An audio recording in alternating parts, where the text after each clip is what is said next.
Good evening, Hushlings, and welcome.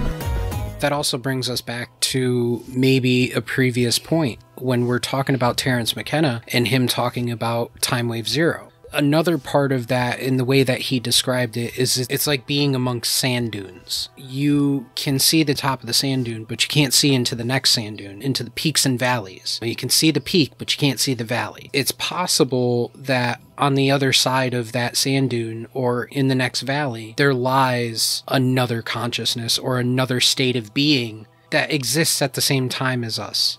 So we exist on the same plane in different locations. Let's say we live in the 4th dimension. Within the 5th, 6th, and all the way up to the 10th dimension or the 12th dimension, that all exists within the same space as us. They just exist. Just like overlaid, right? Yes. They exist on different planes of existence. Which could be the reason for increased UFO sightings and weird phenomena and all that stuff happening right now. And now in the age of cell phones, everything's at your thumb. That could also be the uptick in these sightings, is that we have it at our fingertips. Literally almost everybody's got a cell phone. We all can take a video of something or a picture. That's kind of along the same lines of what I think ghosts and apparitions are. So I don't necessarily believe that ghosts and apparitions are, I don't really believe that they're the souls or they're the ghosts of people that have died.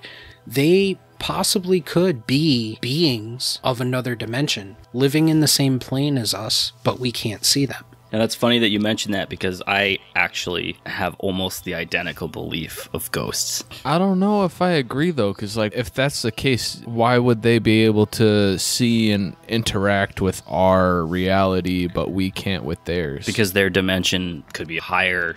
Yeah. We see everything in 3 dimensions, but obviously we live in 4 dimensions. But like Mike said, if you're talking about the 5th dimension, then I guess you're getting into consciousness. That's a whole thing. And then the 6th and 7th and 8th, what the fuck is that at this point? If you're talking about what your physical eyes can see as a human being in the 3rd or 4th dimension, imagine if you live in the 8th and all of a sudden you matrixed or glitched into the 4th real quick. This sounds crazy, but who knows that a certain type of solar storm or solar activity happens and that type of radiation causes that dimension to appear on our plane and field. Remember, the best kept secrets are hidden in plain sight.